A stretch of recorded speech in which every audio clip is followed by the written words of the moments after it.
ఇక చైతన్యపూర్లోని మూసీ పరివాహక ప్రాంత ప్రజలు ఎవరూ అధైర్యపడవద్దని సిపిఐ రాష్ట్ర కార్యదర్శి కొత్తగూడెం శాసనసభ్యులు ఎమ్మెల్యే కూనంనేని సాంబశివరావు అన్నారు. ప్రభుత్వ ఆలోచన ఏంటో ఎవరికీ అర్థం కావడం లేదని అన్నారు. మూసీ అంటే అర్థం ఏంటని ఆయన ప్రశ్నించారు. మూసీ సుందరీకరణనా, కాలుష్య నివారణనా అని కూనంనేని ప్రశ్నించారు. చైతన్యపురి డివిజన్ సంబంధించి ఉప్పల మండలంలోని అనేక మంది నిర్వాసితులు అవుతామని భయాందోళనకు గురవుతున్నటువంటి ప్రజల మధ్య నుండి మాట్లాడుతున్నాను.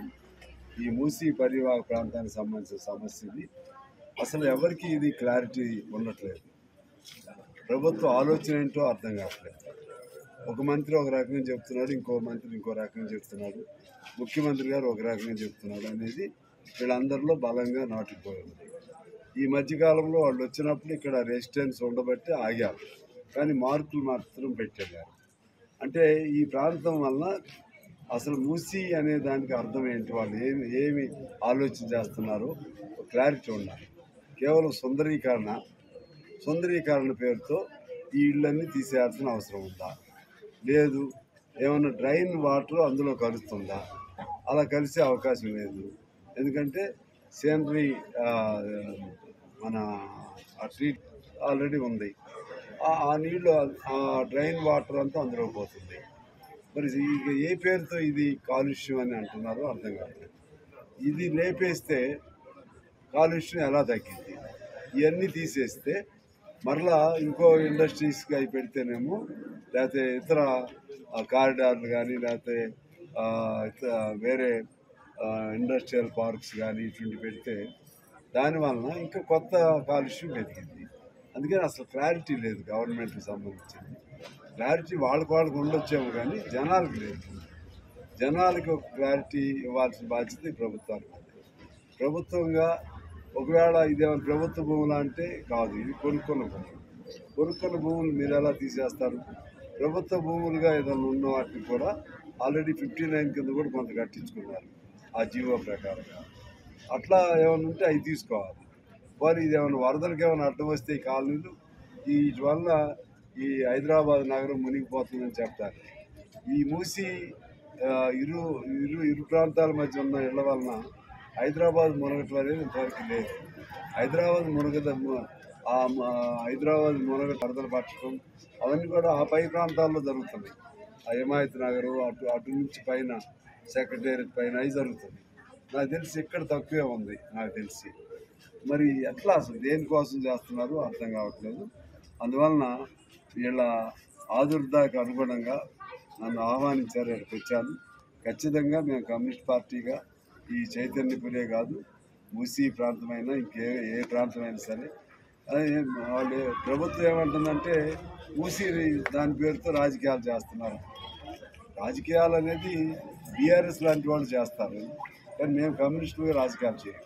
మేము ప్రజల్లో ఉన్నటువంటి వాళ్ళకి ఆందోళనకు గురవుతున్నటువంటి భయాందోళనకు సంబంధించిన అంశాల పైన ఆలోచన చేసి వాళ్ళకి ఒక నిబ్బరత, ఒక భరోసా కల్పించవలసిన బాధ్యత ప్రభుత్వానికి ఉందని ప్రభుత్వాన్ని హెచ్చరించడానికి మేము వస్తాం. ప్రభుత్వానికి ప్రజలకి అనుసంధానంగా మేము ఉన్నాం.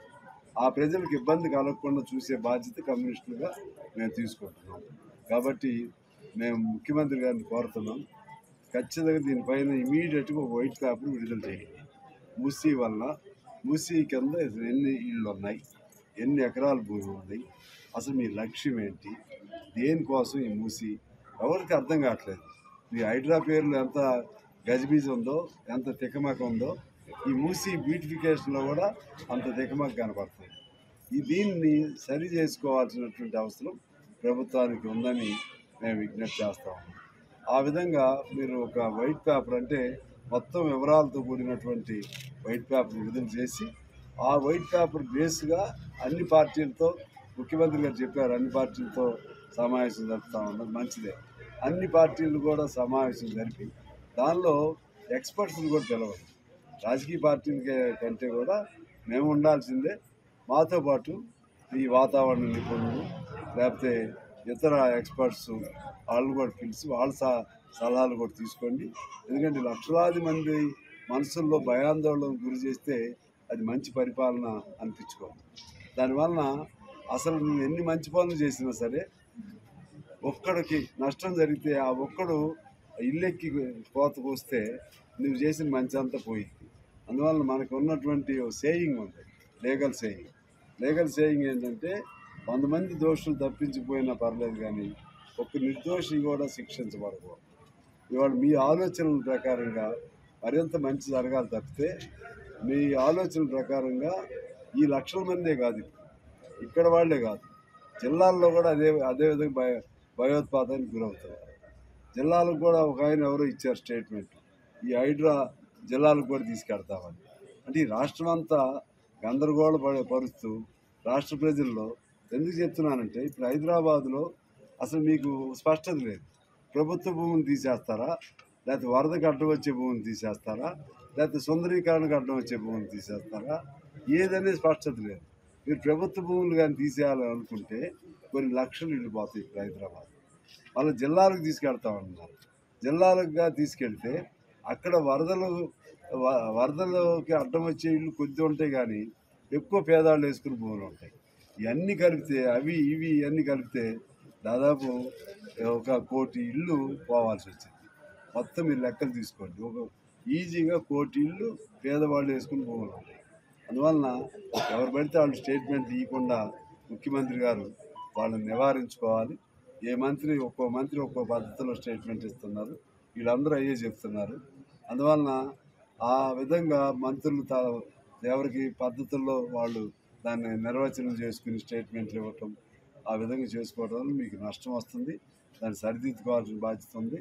త్వరలోనే అఖిల పక్షాన్ని పెట్టి ఆ విధంగా అఖిల పక్షంలో చేసిన నిర్ణయాలకు అనుగుణంగా మీరు ముందుకెళ్తే వాళ్ళకు కూడా ప్రజలకు కూడా భరోసా ఉంటుంది. కానీ ఎట్టి పరిస్థితుల్లో ఇబ్బంది లేని ఇళ్ళని ఎట్టి పరిస్థితి తీయటానికి వీల్లేదు, కొనుక్కున్న ఇళ్ళని తీయటానికి వీల్లేదు. ఒకవేళ వరదకి మీకు ఏమైనా ఇబ్బంది వస్తే తప్పితే అది కూడా వాళ్ళకి తగిన ప్రత్యామ్నాయం చేయాలి.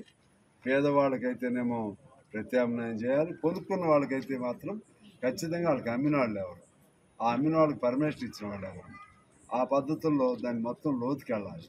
అప్పుడున్నటువంటి పాలకులు ఎవరు, అంతా తీగలాగితే డొంక కదిలినట్లుగా కింద నుంచి పై వరకు తీసి వాళ్ళందరికీ అన్ని రకాలుగా వాళ్ళేమో ఇప్పుడు హ్యాపీగా ఉన్నారు. అమ్ముకున్న వాళ్ళు, కొనుక్కున్న వాళ్ళు ఈ చిన్న ఈ అమ్మాయి లాంటి వాళ్ళు ఉన్నారు.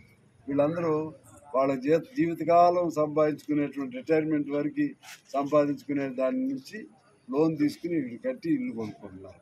వీళ్ళందరూ మనం వాళ్ళ ఆందోళనని ఆదుర్దాన్ని గమనంలో తీసుకోవాలి. ఆ విధంగా మేము రేవంత్ రెడ్డి గారికి కానీ కాంగ్రెస్ ప్రభుత్వానికి కానీ విజ్ఞప్తి చేస్తున్నాం. మీరు మంచి ఆలోచన చేయండి, ప్రజల్లో ఒక నిశ్చింతతని, ప్రజల్లో భరోసాను కల్పించే విధంగా చేయండి. ఈ గోళ్ళ నుంచి బయటపడి మంచి పరిపాలన వైపు ఆలోచన చెప్పని నేను కోరుతూ